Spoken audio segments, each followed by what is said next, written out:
Apakah semua penegak hukum itu baik? Saya nyatakan tidak. Kenapa sampai sekarang?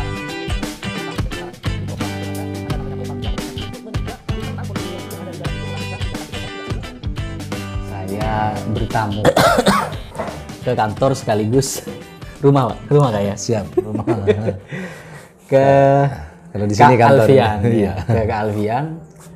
Dia saat ini berprofesi sebagai advokat. Siap. Dan menjadi ketua LBH Pusara. Siap. Dan juga menjadi sekretaris umum DPC Peradi Madura Raya. Betul. Ya. Nah, teman-teman yang biasanya nonton podcast mahasiswa, jadi kalau sebelumnya saya mengundang seorang mahasiswa, sekarang anggaplah saya mengundang seorang dosen. Oh, siap. Karena memang kontennya sekarang beralih kepada kuliah. Dan Siap.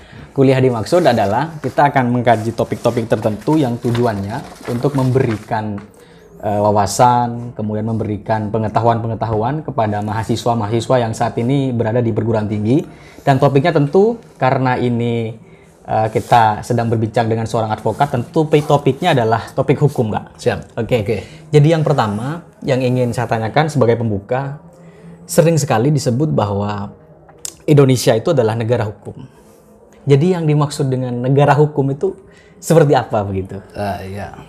Pertama gini, jadi tadi karena diawali dengan ucapan salam, saya sambut dengan Waalaikumsalam warahmatullahi wabarakatuh. Kemudian tadi juga di dalam pepatah awal disebutkan bahwa ini adalah dosen. Ya kebetulan saya juga dosen di salah satu universitas di Sumeneb, itu juga di salah satu di Pamekasan. Kemudian saya sekarang juga masih mahasiswa juga, tapi mahasiswa S3. Ya. Jadi mahasiswa Di mana S3 di Surabaya, Oke. di UNER. Jadi kalau misalnya saya dikatakan sekarang itu ngundang dosen boleh, diundang sebagai mahasiswa juga boleh. Sama-sama bisa berarti. Sama-sama bisa. Cuman intinya apa yang disampaikan tadi bahwa terkait dengan masalah hukum, terus terang hukum itu menurut pendapat para ahli, hukum itu adalah seperti bola. Mau dilihat dari mana tetap bulat. Begitu, bulat, tetap bulat. Mau dilihat dari manapun hukum itu tetap bulat. Tapi kalau pertanyaannya, negara Indonesia itu adalah negara hukum. Apa artinya? Jadi berdasarkan pasal 1 Undang-Undang Dasar ayat 3, Undang Dasar 45 ayat 3. Memang itu dasar utama Indonesia itu berdasarkan hukum. Apa negara hukum itu? Negara yang berdasarkan undang-undang atau negara yang berdasarkan hukum. Hukum itu apa? Di situ ada referensi lain terkait dengan masalah hukum. Contoh, yang dijadikan dasar-dasar hukum di Indonesia itu mulai pertama itu adalah secara urutan adalah Undang-Undang Dasar 45. Setelah itu TAP MPR atau ketetapan MPR. Setelah itu ada undang-undang. Ada undang-undang. Jadi Undang-Undang Dasar 45, TAP MPR, setelah itu baru undang-undang. Undang-undang lagi. Undang-undang seperti jurnalis, Undang-Undang 40 tahun 99. Siap. Nah, begitu ya. Kemudian Undang-Undang Advokat, Undang-Undang nomor 18 tahun 2003. Kemudian yang keempat itu adalah Perpu, Peraturan Pemerintah Pengganti Undang-Undang. Kemudian setelah itu baru Permen, peraturan lainnya ke bawah, Pergub, Perda, Perbub, begitu. Jadi secara apa namanya kalau dikatakan mengerucut itu yang paling atas itu Undang-Undang Dasar 45. Dasarnya itu apa? Pasal 1 ayat 3. Karena negara berpedoman terhadap itulah kemudian disebut negara hukum. Negara hukum. Orang itu tidak bisa dituntut baik misalnya dalam pidana maupun perdata kalau tidak ada landasan hukumnya. Kalau misalnya Indonesia tidak ada undang-undangnya, orang melakukan tindak pencurian misalnya tidak bisa dihukum. Tidak bisa dihukum. Kalau misalnya belum ada undang-undangnya, maka Indonesia itu atau perangkat hukum yang ada di Indonesia itu tidak bisa melakukan tindakan-tindakan hukum. Sehingga kenapa itu polisi itu menindak orang misalnya, mencuri misalnya. Di situ karena Undang-Undang Kepolisian, Undang-Undang nomor 2 tahun 2002, di situ disebutkan polisi atau kepolisian Republik Indonesia berhak untuk melakukan penyelidikan dan penyidikan terhadap tindak pidana. Kemudian 263-nya atau 362-nya di situ pencurian misalnya. Orang yang mengambil seluruhnya maupun sebagian milik orang lain dengan maksud menguntungkan diri sendiri dan merugikan orang lain, maka itu akan dihukum. Nah, di situ harus hadir, negara harus hadir. Apa undang-undangnya itu adalah KUHP dan KUHAP. Oke, Nah, oke. begitu. Artinya hukum di sini di negara berposisi sebagai pelindung terhadap masyarakat. Betul, pelindung. Sekaligus pembatas juga kepada masyarakat. Selain Sekaligus pelindung, pembatas. iya, sekaligus pembatas. Artinya bahwa masyarakat ibarat rel, di sini relnya ada. Oke, oke. Cuman ada stasiun juga. Oke, oke. Di situ. Jadi pelindung sekaligus pembatas. Kamu itu dilindungi dengan undang-undang. Kamu tidak boleh mencuri, tapi punya kamu juga nggak boleh dicuri. Oke. Nah, itu yang dikatakan pelindung dengan pembatas. Betul, betul. Iya, Jadi begitu. posisinya di situ kan ya? Iya, betul. Dan apakah kemudian ketika negara tadi disebut sebagai negara hukum sebagai pelindung, jadi bagaimana sebenarnya cara untuk menegakkan hukum ini agar benar-benar melindungi juga benar-benar membatasi terhadap masyarakat di Indonesia gitu kan? Betul. Jadi kalau pertanyaannya bagaimana caranya, konsep hukum itu ada 3. Adil, pasti, manfaat. Keadilan hukum, Pasti. kepastian hukum, kemanfaatan hukum. Nah, di situ. Boleh diuraikan itu. Kalau misalnya yang dicari itu adalah keadilan hukum, maka di situ itu fungsi-fungsi alat negara yang ada kaitannya dengan hukum harus berpraktek sesuai dengan rule, sesuai dengan undang-undang yang telah diundangkan. Contoh, Undang-Undang Kepolisian, Undang-Undang Nomor 2 Tahun 2002, Undang-Undang Kejaksaan, Undang-Undang Nomor 16 Tahun 2004, termasuk kehakiman. Nah, di sini termasuk pengacara, Undang-Undang 18 tahun 2003. Penegak hukum di Indonesia ini ada 4, 1 polisi, 2 jaksa, 3 hakim, 4 pengacara. Ini penegak hukum. Nah, bagaimana kalau tadi dikatakan itu Saya datang ke penegak hukum ini. penegak hukum juga. Kalau misalnya dikatakan untuk mencari keadilan seperti apa, semuanya itu harus berfungsi dengan dengan rule yang semestinya, karena polisi ada aturannya, jaksa ada aturannya, hakim ada aturannya, termasuk pengacara juga ada Bertindak aturannya. sesuai regulasinya. Oke. Itu dimaksud tadi keadilan tadi. Keadilan hukum. Kemudian ada kepastian hukum. Kepastian hukum itu tidak menggunakan polisi, jaksa, hakim, pengacara. Bisa tidak menggunakan. Bisa tidak menggunakan. Makanya ada dikatakan itu di Indonesia itu konsepnya itu kan civil law. Civil law itu hukum yang berasal dari sivil, dari masyarakat. Kalau misalnya hukum dari masyarakat berarti hukum adat. Hukum adat. Adat itu ketika misalnya orang adat berkumpul di situ menjadi konsensus. Konsensus itu adalah kesepakatan, maka akan menjadi hukum. Oke. Meskipun tidak ada di dalam undang-undang, tapi di situ adat sudah menyatakan orang ini benar, orang ini salah misalnya. Kemudian konsensus itu kesepakatan bersama bahwa orang ini ketika misalnya mencuri, kalau menurut undang-undang KUHP di situ ancaman hukuman maksimal 5 tahun penjara. Nah, kalau misalnya ada konsensus di dalam hukum adat, ini nggak usah dihukum seberat itu. Gimana? Ganti ayam tersebut sebanyak 100 ekor ayam. Sesuai dengan adat misalnya. Sesuai dengan adat. Itu dimaksud dengan kepastian hukum. Oh, setiap orang mencuri di sini itu 10 kali lipat dari yang dicuri. Contoh yang terjadi di Semeru, di daerah Tengger.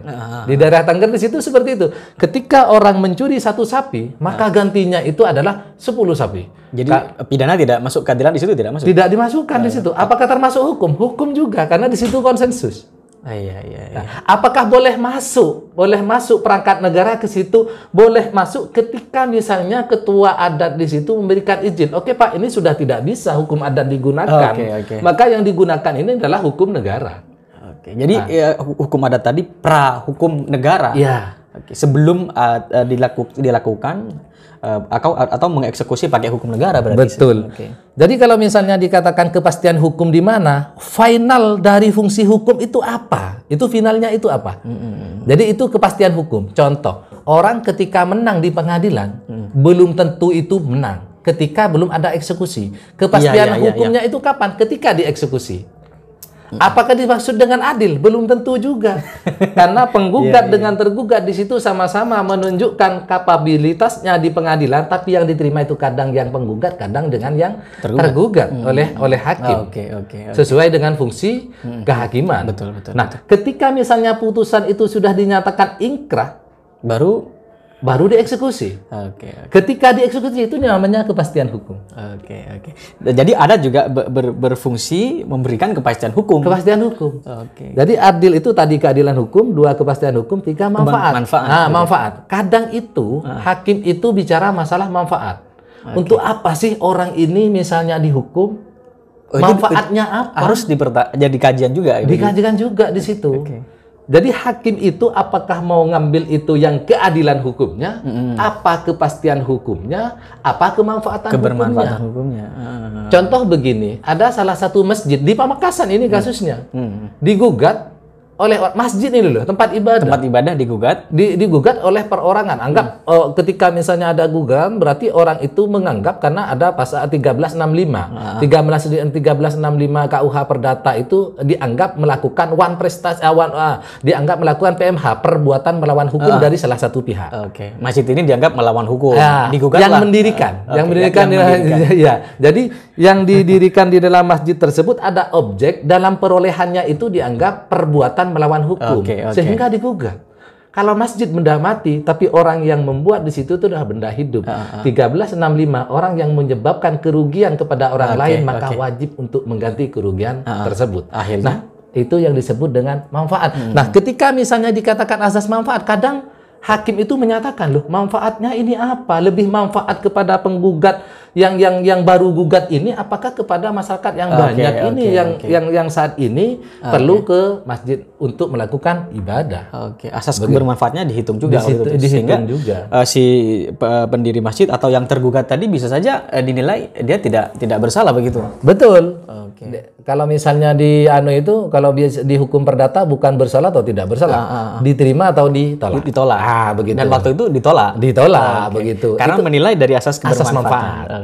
Apa ini? Ya, asas manfaat. Soalnya apa? Antara penggugat dan tergugat sama-sama dianggap memiliki ke barang tersebut, kemudian ini digugat. Nah, kalau misalnya terjadi gugatan yang ada kaitannya dengan objek, dan objek itu masalah tempat ibadah, ini kan terkait dengan masyarakat banyak. Masalah emosi kaum mungkin ya, kaum muslim atau masyarakat di sekitarnya begitu. Jadi selama ini pengacara, hakim, kepolisian, jaksa juga bergelut dengan apakah sisi dari keadilannya, kemudian dari sisi kepastian hukumnya, juga dari sisi kemanfaatannya begitu. Betul begitu. Jadi semuanya digali oleh hakim. Makanya hakim itu ketika misalnya memutus suatu perkara, pertama itu ada di keyakinan. Keyakinan itu tidak ada kamusnya. Iya. Kalau misalnya orang dinyatakan ini, orang ini mengada-ngada nih, hakim udah tahu. Kenapa? Karena tiap harinya itu yang yang dimasukkan atau didatangkan ke pengadilan memang rata-rata orang biasa nangis, orang biasa melas, mohon maaf, kadang radanya juga rada. Jadi tiap harinya bergelut seperti itu. Hakim itu sudah menilai berdasarkan keyakinan hakim dan berdasarkan 2 alat bukti yang mengikat. Hakim itu memperoleh keyakinan di situ orang ini bersalah, orang ini tidak bersalah. Penggugat ini diterima, penggugat ini ditolak. Begitu. Jadi tadi ada 4 kayak pilarnya, ada pengacara, juga ada kepolisian, ada jaksa, juga ada hakim begitu kan. Kalau misalkan boleh diuraikan dari awal sebenarnya, ketika ada kasus di mana peran polisi, kemudian peran jaksa, peran hakim, dan peran pengacara, kalau boleh diurutkan begitu. Jadi makanya ini saya sangat senang, saya mengikuti terus podcast mahasiswa ini. Terima kasih. Saya mengikuti terus. Malah saya itu ketika pasti like, komen, dan subscribe biasa. Jadi ini kalau komentar di YouTube kan. Iya. Ketika misalnya, malah sampai saya gini loh, channel ini bagus. Siap. Channel ini sangat bagus. Selain bagus, penting bagi kita. Selain mengurai tatanan kemahasiswaan, karena ini rumus di saya dulu, nggak ada pemikiran yang lebih murni dari pemikiran mahasiswa. Itu catat. Siap. Nggak ada pemikiran yang lebih murni dari pemikiran mahasiswa. Umumnya tingkat 1 loh, bukan saya yang sudah dokter menempuh ya begitu. Jadi kenapa saya katakan seperti itu? Sebelum menjawab tadi yang disampaikan Adinda, terkait dengan itu, kenapa saya katakan pemikiran mahasiswa itu murni? Karena belum ada kontaminasi apapun di situ. Apa yang disuarakan oleh mahasiswa itu merupakan kebenaran. Tidak ada unsur kebohongan. Suatu kemurnian, belum deracu dengan apa-apa, belum masuk di situ, belum terkontaminasi dengan apapun. Contoh, ketika mahasiswa mengatakan, oknum polisi ini tidak benar. Oknum jaksa ini kurang benar. Hakim ini kurang relevan. Pengacara ini kurang baik. Itu memang berangkat dari hatinya yang belum terkontaminasi dengan apa-apa. Dengan kepentingan apapun. Kepentingan apapun. Utamanya kepentingan politik. Iya. Kita tahu bahwa mahasiswa Indonesia sampai sekarang yang masih dianggap garang pada saat itu adalah tahun 98 yang menurunkan presiden pada saat itu. Di situ murni, belum ada kepentingan. Tapi ketika masuk ke partai politik, kepentingannya adalah politik. Iya, betul. Ketika masuk ke BUMN, kepentingannya masalah ekonomi. Oke. Tidak ada ketika misalnya mahasiswa itu masuk ke politik, kepentingannya itu bukan kepentingan politik. Nggak ada. Betul. Begitu kan? Jadi, nah ini perlu di saya senang ada channel ini sehingga loh, kok ya mohon maaf, kok ini kok berjalannya lambat kata saya ini. Betul. Mungkin karena apa? Ini sedangkan ya mohon maaf ketika artis itu meskipun ngeprank itu satu hari subscribe-nya bisa 1 juta loh. Iya. Padahal ngeprank loh. Betul. Ngeprank itu hal yang tidak benar, malah disalahkan oleh undang-undang. Ketika ada podcast yang sifatnya bagus seperti ini, podcast yang sifatnya bagus, kemudian mempunyai daya daya didik yang baik, kemudian untuk keinginan future atau kedepannya mahasiswa yang lain itu mempunyai peranan terhadap podcast ini, tapi kok berjalan lambat begitu loh. Pertanyaan kembali ke tadi yang ditanyakan oleh Adinda. Kalau kepolisian jelas itu aturannya itu adalah Undang-Undang Nomor 2 tahun 2002. Polisi itu kewajiban tupoksi kata bahasa sekarang, tugas pokok dan fungsinya itu adalah lidik dan sidik, penyelidikan dan penyidikan. Ibarat misalkan anggaplah satu kasus pencurian misalnya, siapa yang berperan terlebih dahulu? Ketika misalnya ada 2, kalau misalnya tangkap tangan, siapapun boleh pada saat itu melakukan penangkapan tapi menyerahkan kepada pihak kepolisian. Boleh siapapun. Kalau tangkap tangan, contoh begini, tapi tidak boleh menjadi hakim. Atau menjadi hakim sendiri atau menghakimi sendiri. Kata orang itu jangan main hakim sendiri. Karena hakim itu nanti di pengadilan. Ya. Ketika ada seorang ini mencuri suatu barang, kemudian ketahuan orang lain, maka orang itu karena tidak ada ke polisi pada saat itu, orang itu berhak untuk mengamankan. Bukan menghakimi. Setelah dia amankan, baru nanti itu diserahkan kepada pihak kepolisian. Tugasnya kepolisian apa di sini? Ketika misalnya ada yang mencuri itu, pencuri ini diamankan. Untuk apa di sini? Biar tidak ada hakim sendiri. Oke. Atau biar tidak dihakimi sebelum masuk ke persidangan. Iya. Tidak dihakimi sebelum masuk ke pengadilan. Artinya ada sisi praduga tak bersalah dulu gitu. Betul. Tadi itu praduga tidak bersalah dikedepankan pada saat itu. Kemudian pada saat melakukan penyelidikan dan penyidikan, di situ ada aturan lain, ada KUHP. Setelah itu ada KUHAP. Setelah itu ada namanya itu kalau nggak salah itu ada Perkap, peraturan Kapolri. Iya. Di situ aturannya jelas. Nah, makanya konsep negara hukum berdasarkan pasal 1 ayat 3 Undang-Undang Dasar 45 tersebut ini sudah mulai masuk. Kalau misalnya sekarang itu nggak ada alat negara di situ. Nggak ada polisi, nggak ada jaksa, nggak ada hakim, ada pencurian. Kan dihakimi sendiri. Betul, tidak jalan begitu ya. Tidak jalan. Bukan tidak, orangnya kan bisa mati di jalan. Iya kan? Orangnya kan bisa siapa yang ini? Saya mencuri terserah saya, nggak ada polisi kok. Saya nggak bisa dituntut oleh jaksa. Artinya tidak kembali lagi tidak akan menemui keadilan tadi, kepastian hukum tadi, kebermanfaatan tadi ya. Iya. Kemudian yang kedua, setelah melakukan penyelidikan dan penyelidikan itu mencari barang bukti. Setelah diketahui 2 alat bukti yang mengikat, maka polisi itu meningkatkan statusnya dari penyelidikan sifatnya itu full bucket, pengumpulan bahan dan keterangan, baru penyidikan itu menentukan bahwa orang ini betul-betul tersangka. Jangan-jangan tadi itu gak mau mencuri, orang cuman lewat, kebetulan itu ayam itu, kalau bahasa sini itu terselket misalnya, itu diambil, ada orang dianggap mencuri. Setelah diproses melakukan penyelidikan di situ, orang ini mencuri, orang ini tidak. Gitu. Ketika misalnya dalam keterangan saksi menyatakan, enggak Pak, di situ ada ayam, pada saat itu ayam itu terselket misalnya di situ. Kemudian itu saya ambil dan ada saksinya. Dan orang ini tidak pernah melakukan pencurian sebelumnya. Jadi orang patut diduga bahwa orang ini orangnya baik, tidak akan mencuri, apalagi orang ini tiap harinya pekerjaannya itu ada, begitu kan. Nah, ketika misalnya penyelidikan itu ditemui dua alat bukti yang mengikat, maka itu nanti dinaikkan. Kata statusnya? Statusnya dari full bucket menjadi dik. Penyidikan langsung menentukan tersangka. Oke. Setelah penentuan tersangka, ada waktu di sini untuk penahanan. Kalau judulnya itu 20, 40, 30. Ini rumus. 20 penahanan pertama, 40 itu perpanjangan, 30 perpanjangan lagi. Totalnya? Totalnya kalau 120-an. Iya. Ya. Kemudian setelah itu dari pihak kepolisian? Dari pihak kepolisian ini, oh ini loh, saya ada pencuri, kata pihak kepolisian nih. Ada pencurian, pasti jaksa. Karena atau ada namanya P18, ada P19. Berarti disitulah peran jaksa. Iya. P18 itu mengantarkan surat. Kalau nggak salah seperti itu. P18. Kalau masih kurang di sini, oh ini kurang. Orang ini masih nggak bisa untuk dituntut, nggak bisa untuk didakwa, dikembalikan. P19. Gitu. Dikembalikan lagi P20. Baru kalau misalnya dinyatakan lengkap P21. Gitu ya. P21. Baru di situ tugasnya kejaksaan di sini menurut undang-undang itu adalah melakukan dakwaan dan tuntutan. Dakwaan itu orang didakwa sesuai dengan kronologis yang di BAP di pihak kepolisian. Oke. Dakwa itu pemberian hukuman, bukan? Bukan. Dakwaan itu orang itu didakwa terhadap BAP. Apakah benar kamu itu melakukan itu? Kemudian karena dakwa itu berdasarkan BAP dan sudah menentukan pasal, maka pasal itu juga digali oleh pihak kepolisian.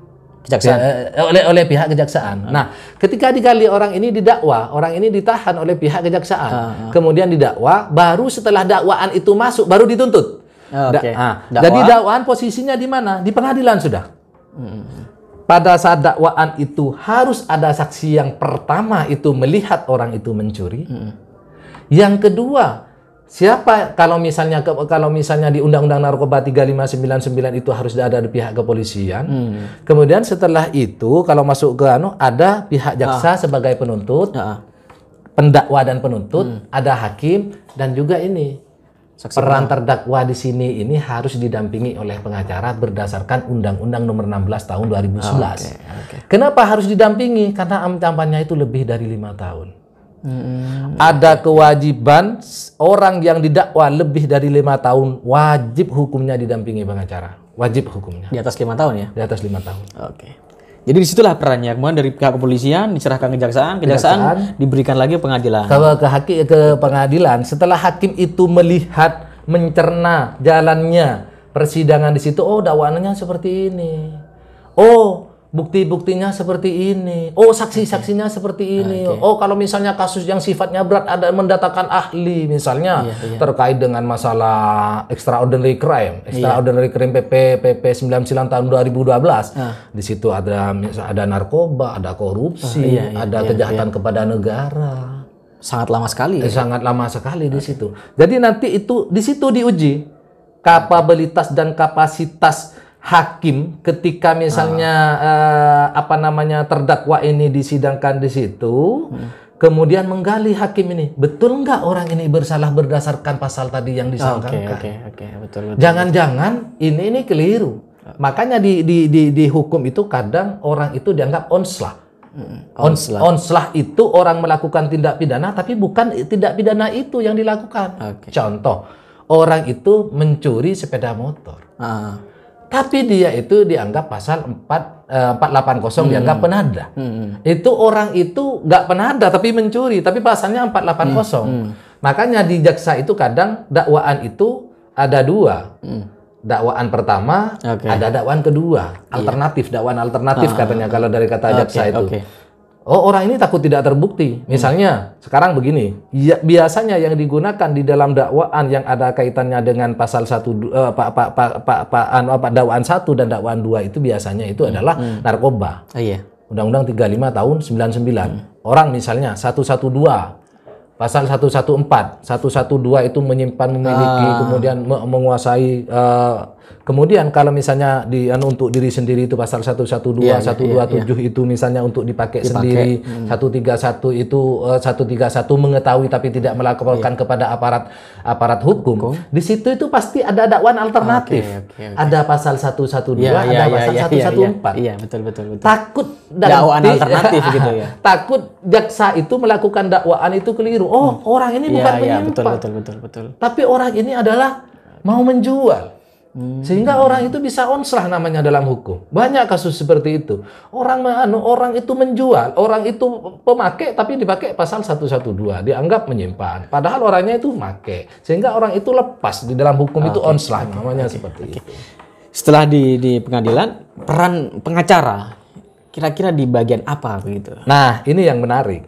Berdasarkan Undang 18 tahun 2003, pengacara itu atau advokat itu adalah seseorang yang diberi izin oleh undang-undang untuk melakukan pendampingan hukum dan pembelaan hukum. Pendampingan dan pembelaan hukum. Nah, ketika apa fungsi pengacara? Kalau misalnya ditanyakan fungsi pengacara itu apa sih? Dilihat dari awal. Pertama, proses lidik-sidik. Yang kedua, proses dakwah tuntut.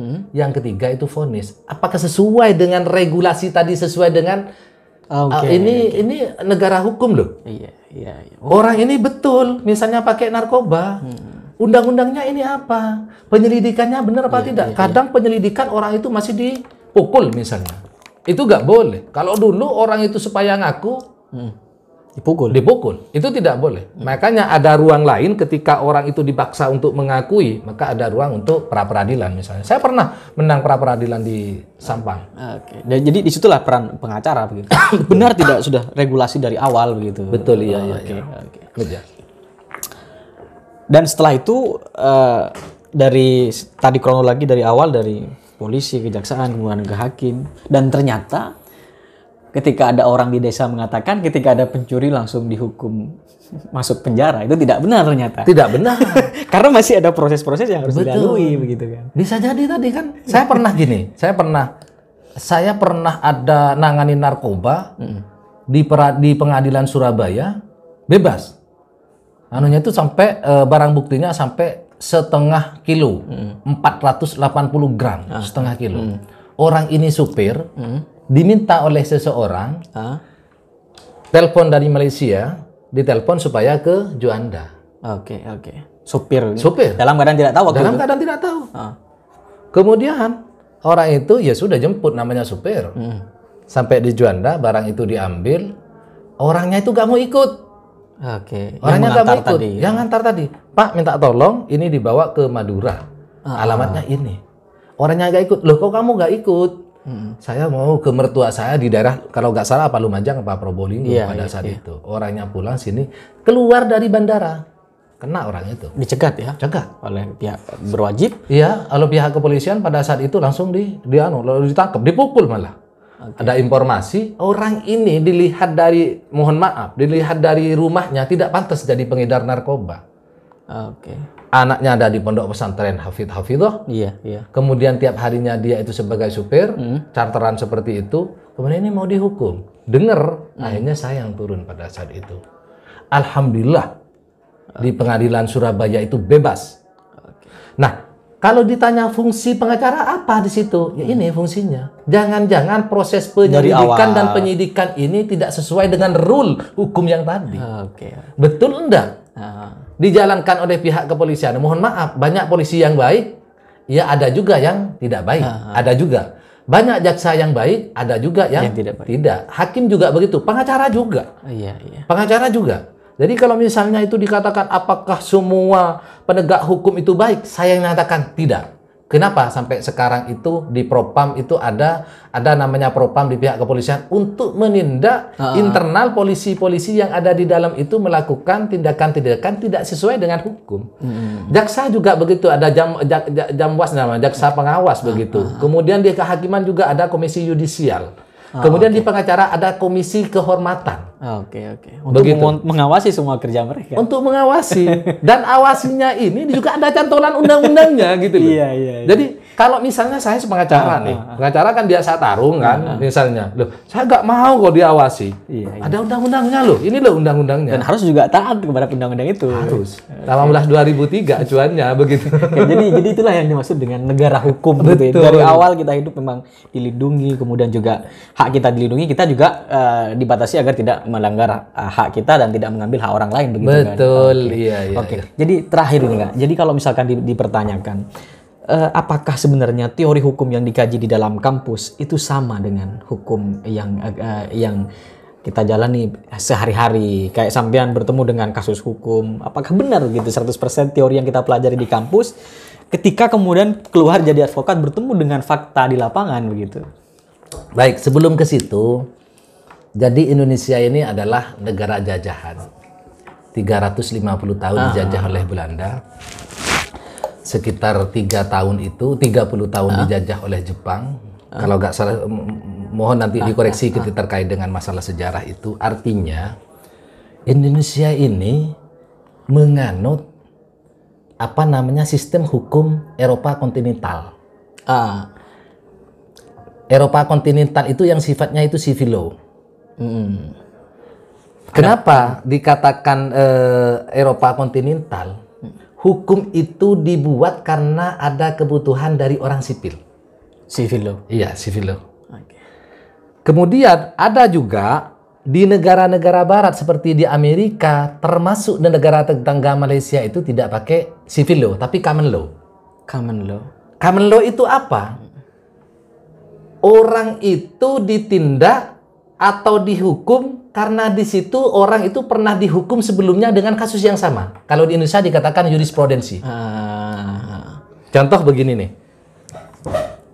Orang kalau misalnya di Malaysia mencuri HP di sini, misalnya mencuri HP, itu yang dipakai bukan undang-undang kalau misalnya di Indonesia itu pasal pencurian KUHP tersebut, tapi ada dulu itu di Malaysia pernah hakim memutuskan orang yang mencuri HP dengan merek itu, dengan penjualannya seperti itu, kerugian orang yang dicuri seperti itu, maka hukumannya sekian. Itu common law namanya. Siap. Common law. Polanya seperti itu. Polanya seperti itu. Jadi Malaysia itu tidak menggunakan undang-undang. Yang dipakai itu adalah common law, putusan-putusan hakim yang sebelumnya itu dijadikan dasar. Oke. Seperti Amerika. Amerika juga seperti itu. Makanya di Amerika itu ada yang orang dihukum sampai 90 tahun, ada yang dihukum sampai 100 tahun, bahkan ada yang dihukum sampai 400 tahun. Kenapa di situ? Karena sebelumnya itu ada orang yang dihukum seperti itu. Menggunakan dasar-dasar sebelumnya. Iya. Putusan hakim atau jurisprudensi itu dijadikan dasar untuk menjadi hukum. Oke. Seperti itu. Nah, kalau di Indonesia nggak bisa. Orang mencuri ayam dengan mencuri uang atau misalnya tanda kutip koruptor itu hampir sama hukumannya kadang. Koruptor ya mohon maaf dihukum ada yang 2 tahun 7 bulan. Ada yang mencuri yang mencuri kambing di Pamekasan ini dihukum 2 tahun 6 bulan. Lebih banyak orang yang mencuri sapi ketimbang yang menjadi koruptor. Oke. Kembali ke tadi, apakah sama konsep hukum tanda kutip law in the book katanya? Iya, betul, law in the book. Kalau di mahasiswa itu kan law in the book namanya ya. Hukum di dalam buku. Di dalam buku. Kemudian hukum dengan di luar misalnya kan. Kalau menurut saya, makanya tadi itu sebaik-baik mahasiswa itu adalah mahasiswa di tingkat pertama. S1 ya? Iya, S1 itu atau S1 itu. Saya katakan tidak sama. Kalau pertanyaannya itu sama apa tidak? Tapi apakah kita itu tidak bisa mensamakan atau mempraktekkan? Kan kalau di dalam Al-Quran lima taquluna bima la taf'alun, kenapa kamu mengatakan tapi tidak melakukan? Begitu kan? Di dalam Al-Quran itu kan jelas. Kadang orang itu, ada teori juga begini, lakukan apa yang kamu tulislah apa yang kamu lakukan. Artinya apa di situ? Biar selaras antara tulisan buku dalam buku dengan tindakan. Kalau pertanyaannya lagi, apakah sama law in the book ini dengan di luar? Kalau menurut saya itu tidak sama. Kadang di sini ini masuk kata tadi, kontaminasi di sini ini masuk. Di luar ya? Di luar. Contoh begini, padahal restoratif justice yang digalakkan oleh Kapolri sekarang itu, dulu itu sudah digalakkan sebelum Kapolri sekarang. Tapi berjalan apa tidak? Mungkin berjalannya 1 dari 100%. 1% dari 100% perjalanan hukum di Indonesia. Kalau menurut saya itu tidak. Nah, fungsinya apa? Mungkin begini. Ini saya senang adanya podcast seperti ini. Hal-hal yang seperti ini dijadikan media, dijadikan alat untuk alat kontrol. Kan begitu kan? Iya, siap. Menjadi alat kontrol apabila ada ketimpangan hukum, ada ketidakselarasan hukum antara buku, antara teori dengan praktek itu tidak sama, ayolah kita muncul. Makanya saya sering mengatakan sebaik-baik pendidik itu adalah yang mempunyai tenaga didik dan bisa mendidik. Sebaik-baik jurnalis, mohon maaf, orang yang bisa mempunyai media. Media itu gak harus Iya. Orang jurnalis itu medianya sudah tanda kutip jelas. Kemudian pengacara itu mempunyai LBH. Jadi kalau saya itu, kalau misalnya dikatakan suksesnya pengacara itu dilihat dari apa? Suksesnya pengacara bukan dilihat dari kekayaannya, tapi dia itu seberapa mampunya dia itu memberikan bantuan kepada orang yang wajib dibantu. Begitu. Oke, siap. Ini merupakan kuliah yang luar biasa. Jadi saya juga banyak mengambil pelajaran. Dan terutama untuk teman-teman yang saat ini berada di Fakultas Hukum, teman-teman di baik D1 atau S2. Jadi saya kira ini cukup juga memberikan pelajaran kepada masyarakat di bawah bagaimana mengkaji tentang hukum, fakta hukum, dan bagaimana proses hukum dari awal begitu. Betul. Dan mungkin ini bukan pertemuan yang pertama. Artinya suatu ketika ada kasus dan itu membingungkan dalam persoalan hukum, mungkin nanti saya akan mendatangi lagi LBH Kak Alfian ini untuk berbicara dan mengupas persoalan itu atau isu-isu nasional atau isu-isu lokal begitu. Siap. Dan mungkin cuma itu teman-teman di podcast mahasiswa. Kita kembali lagi di perjumpaan berikutnya.